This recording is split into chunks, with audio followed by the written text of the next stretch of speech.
Firman Tuhan Harian.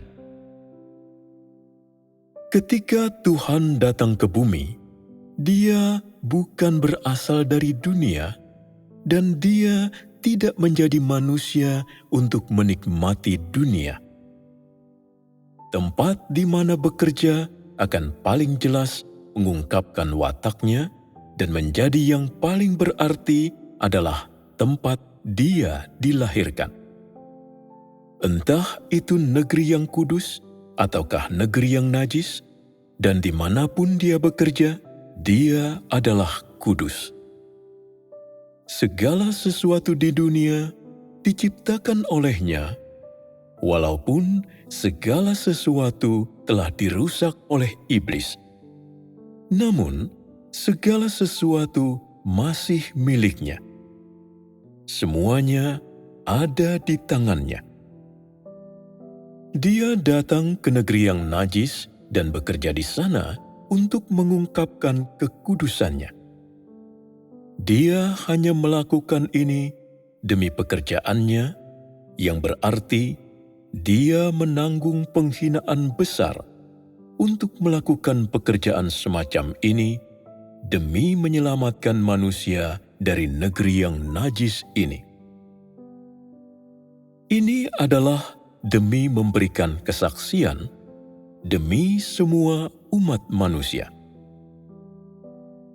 Hal yang dapat dilihat manusia dari pekerjaan seperti ini adalah kebenaran Tuhan, dan pekerjaan ini lebih mampu menampilkan kekuasaan Tuhan yang tertinggi. Kebesaran dan kebenaran-Nya diwujudkan melalui penyelamatan sekelompok manusia hina yang dicela orang. Terlahir di negeri yang najis sama sekali tidak membuktikan bahwa dia rendah. Itu hanya memungkinkan semua ciptaan melihat kebesaran-Nya dan kasih-Nya yang sejati bagi umat manusia. Semakin dia melakukannya, semakin terungkap kasih-Nya yang murni, kasih-Nya yang tanpa celah bagi manusia. Tuhan itu kudus dan benar.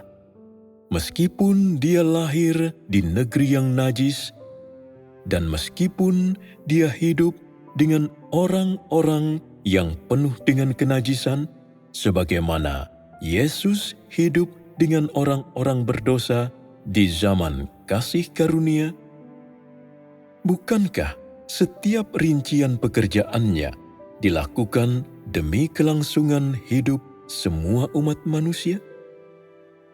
Bukankah itu semua agar manusia dapat memperoleh keselamatan yang luar biasa? 2000 tahun yang lalu, Dia hidup bersama para pendosa selama beberapa tahun. Itu adalah demi penebusan. Hari ini, Dia hidup bersama sekelompok orang yang najis dan rendah.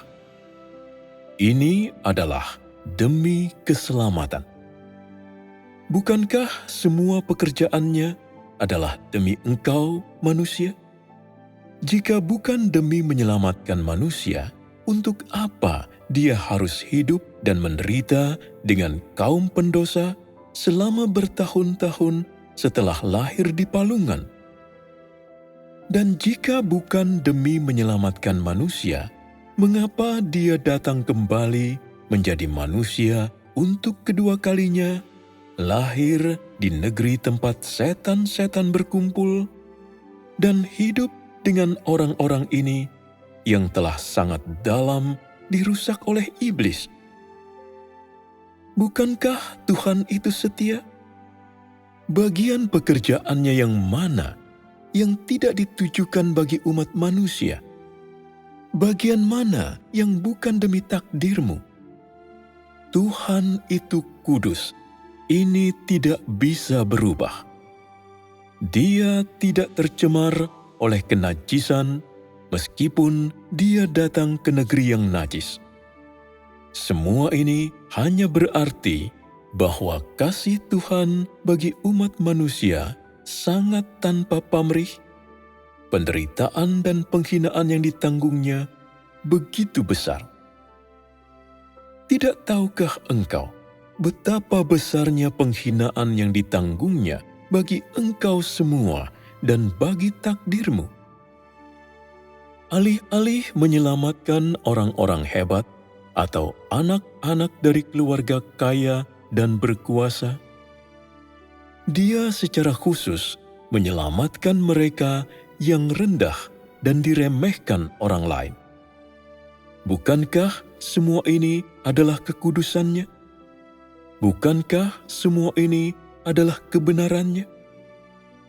Demi kelangsungan hidup seluruh umat manusia, Dia lebih suka terlahir di negeri yang najis dan menderita segala penghinaan. Tuhan itu sangat nyata. Dia tidak melakukan pekerjaan yang palsu. Bukankah setiap tahap pekerjaannya telah dilakukan secara nyata?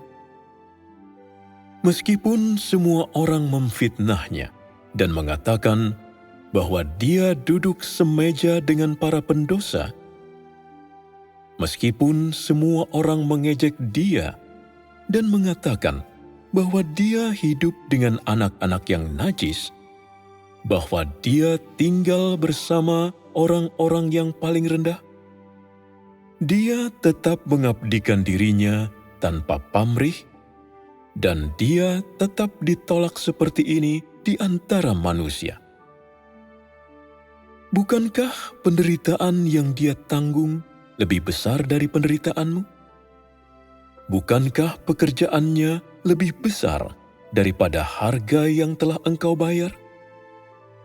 Engkau lahir di negeri kenajisan, tetapi engkau telah memperoleh kekudusan Tuhan. Engkau lahir di negeri tempat setan-setan berkumpul, tetapi engkau menerima perlindungan yang luar biasa. Apa pilihan yang engkau miliki? Keluhan apa yang engkau miliki? Bukankah penderitaan yang Dia tanggung lebih besar daripada penderitaan yang engkau alami? Dia telah datang ke bumi dan tidak pernah menikmati kesenangan dunia manusia. Dia membenci semua hal itu. Tuhan tidak datang ke bumi untuk menyuruh manusia memberinya hal-hal yang bersifat materi, dan juga bukan untuk menikmati makanan, pakaian, dan perhiasan manusia. Dia tidak memikirkan semua hal ini. Dia datang ke dunia untuk menderita bagi manusia, bukan untuk menikmati hal-hal duniawi. Dia datang untuk menderita, untuk bekerja, dan untuk menyelesaikan rencana pengelolaannya. Dia tidak memiliki tempat yang bagus, tinggal di kedutaan atau hotel mewah, dan juga tidak memiliki sejumlah pelayan yang melayaninya. Dari apa yang telah engkau lihat, tidakkah engkau tahu apakah Dia datang untuk bekerja ataukah untuk bersenang-senang? Apa matamu tidak bisa melihat? Berapa banyak yang telah Dia berikan kepadamu? Jika Dia lahir di tempat yang nyaman, apakah Dia akan dapat memperoleh kemuliaan? Akankah Dia bisa bekerja? Apakah pekerjaannya akan berarti? Akankah Dia dapat sepenuhnya menaklukkan umat manusia? Akankah Dia dapat menyelamatkan manusia dari negeri yang najis? Orang-orang bertanya menurut pemahaman mereka, karena Tuhan itu kudus, mengapa Dia dilahirkan di tempat kita yang najis ini? Engkau membenci dan jijik terhadap kami, manusia najis. Engkau membenci penentangan dan pemberontakan kami. Jadi, mengapa Engkau tinggal bersama kami? Engkau adalah Tuhan yang tertinggi. Engkau bisa saja dilahirkan dimanapun. Lalu, mengapa Engkau harus lahir di negeri yang najis ini? Engkau menghajar dan menghakimi kami setiap hari, dan Engkau jelas-jelas tahu bahwa kami keturunan Moab. Jadi, mengapa Engkau masih hidup di antara kami? Mengapa Engkau lahir dalam keluarga keturunan Moab? Mengapa Engkau lakukan itu? Pemahamanmu ini sangat tidak bernalar. Hanya pekerjaan semacam inilah yang membuat manusia mampu melihat kebesaran, kerendahan hati, dan ketersembunyiannya.